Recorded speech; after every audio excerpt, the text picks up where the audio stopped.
There's a lot of criticism online, different social media platforms that Gen Z and more so Gen Alpha have really short attention spans. Their literacy rate is declining, of Yeah. course, constant screen use. What do people get wrong about today's teenagers that you've seen firsthand? I think that a lot of it is true. I mean, the screens are really messing with everybody's brains. I think our brains, as much as theirs, they just started it younger and had it more often. Um, I really do think that what they're not getting is like they do have attention spans. It's a little harder to get.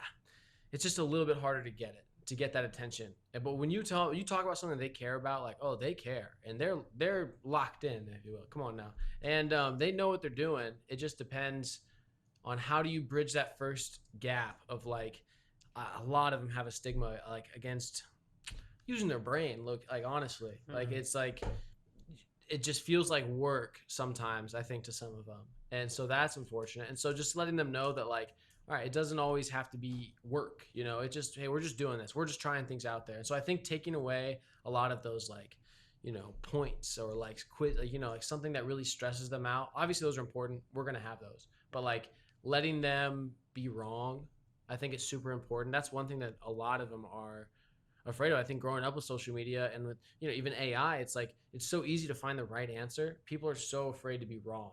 Like even kids who I'm like, bro, you might have a better answer than me. Like you're super smart. Like they just need to know that they're right. They're super scared about failing, and so that's really unfortunate. But I think they do definitely have attention spans, and the literacy is tough. It's going down. I mean even our generation, like it's been going down for a while, which is really tough to see. Which is why I love that I can do English and literature, where it's like maybe if 3 or 4 kids are like, oh, I enjoyed this book, or I actually kind of liked reading.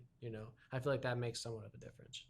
How do you kind of promote reading as far as, why is it important for you to have students read, but also why should it be important for them? Have they ever asked you, like, why are we reading this book? I mean, I've read a variety of books that have changed my whole perspective on life.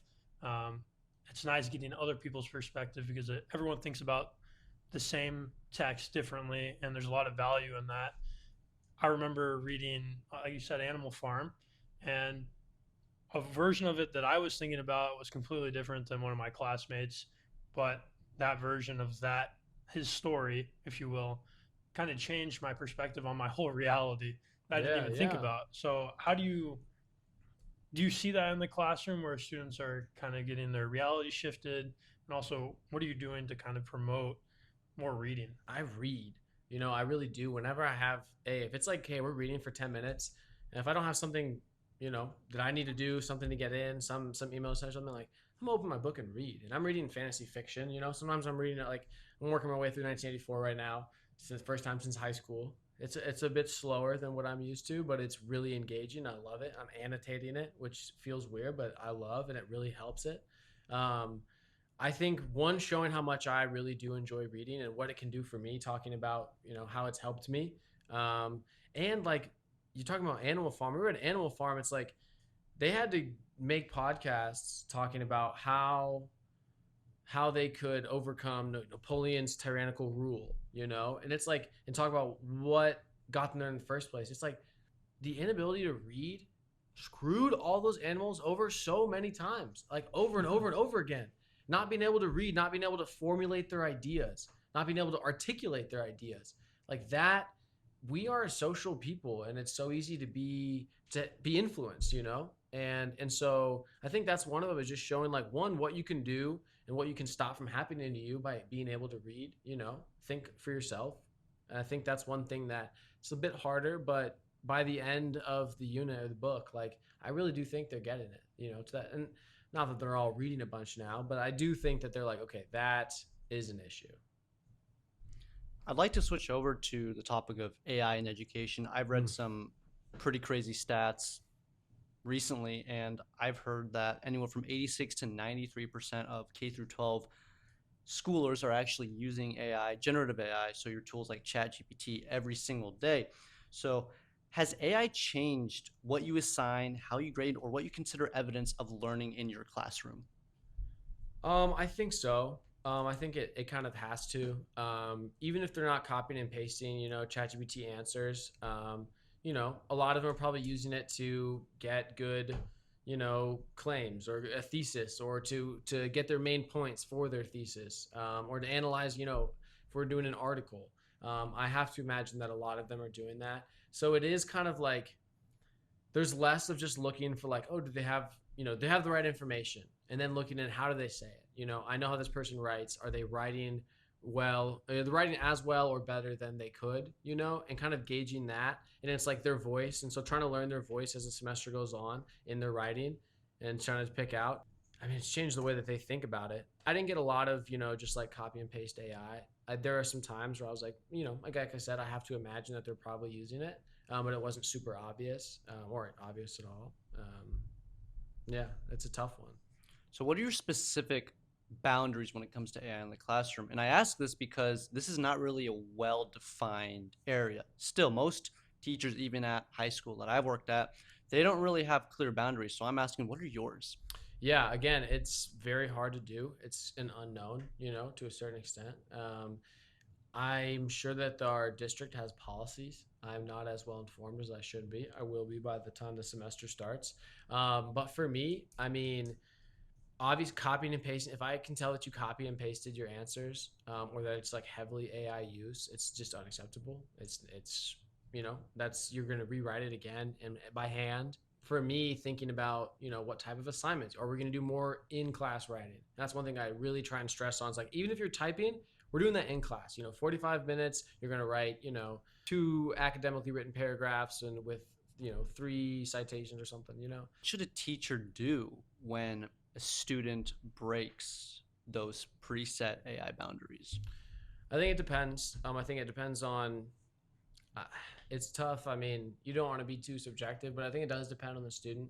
I think there are some students who sometimes something's going on. This assignment is the cherry on top of all the crap that they've got going on in their life, and they're just like, I can't, and they're just I'm gonna use this real quick. And it's like, hey, have a conversation with them. And even if maybe they're not the best student and you don't think they could, it's like you still need to have that conversation and let them know, like, hey, one, I know, and two, it's like this. It's so detrimental for you. I know it feels like it just makes perfect sense. It makes your life better. It doesn't. Your brain is not working the way it should. So I think definitely having a real serious conversation. And if it consists or if it persists, immediately. I mean, you have to, zero on the assignment, send them to the office. Like that needs to be addressed, because if you get comfortable doing that and you feel like you can just do that, like you're just going to continue to do it. So just letting them know that's not acceptable. You mentioned not being subjective, but students go through a lot, and you arguably spend more time with them than their respective parents, at least on a day-to-day level. What are some common struggles you're seeing with individuals, and what do you do to be there for them, help them out? What kind of resources can you give them, and also kind of guide them through tough times? Because, I mean, I've seen it with friends. I've been there myself. It's been really nice to have a teacher to talk to, especially when you're going through something really difficult that you don't want all your friends and your social life to know about. But, your parents are maybe not the best people to be there for you. What are some resources that you give them? I mean, the area that I'm kind of working in, there's a lot of poverty. I don't know, statistics. I don't know exactly, but I would assume from what I can tell, there's a decent amount of, maybe abuse at home sometimes, verbal, maybe physical, maybe even sexual. There's a lot going on in these kids' lives, and I see it, and they'll tell me sometimes, and sometimes they won't, and I can just tell, and then sometimes they'll open up. I've had some really,